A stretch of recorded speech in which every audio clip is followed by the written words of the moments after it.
जी के द्वारा आज्ञा की, मेरा जो ज्ञान उपदेश भागवत है यही मेरा स्वरूप है।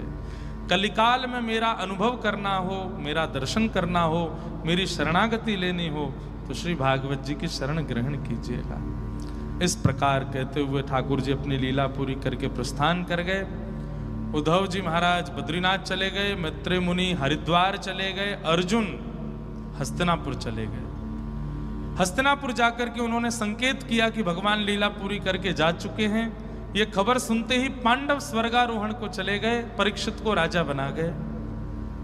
परीक्षित ने एक संत का अपमान किया जिसके कारण उनको 7 दिन में मरने का शाप लगा।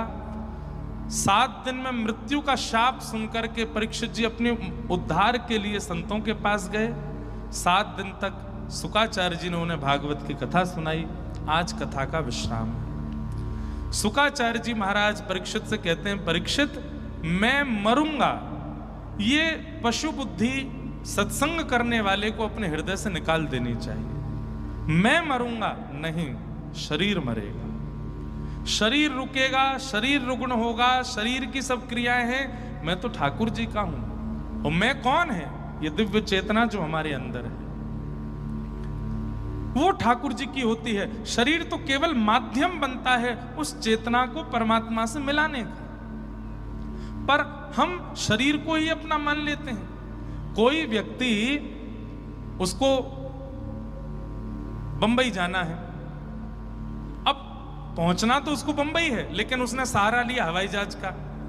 अब वो हवाई जहाज बंबई उतर गया, लेकिन वो कहे नहीं मैं तो इससे नहीं उतर रहा, यही है मेरा सर्वस्व, मैं इसी में ही रहूंगा, इसी में खाऊंगा, इसी में पीऊंगा, इसी में सोऊंगा, इसको नहीं छोड़ूंगा, यही है मेरा गंतव्य। तो उसको हम मूर्ख मानेंगे कि नहीं?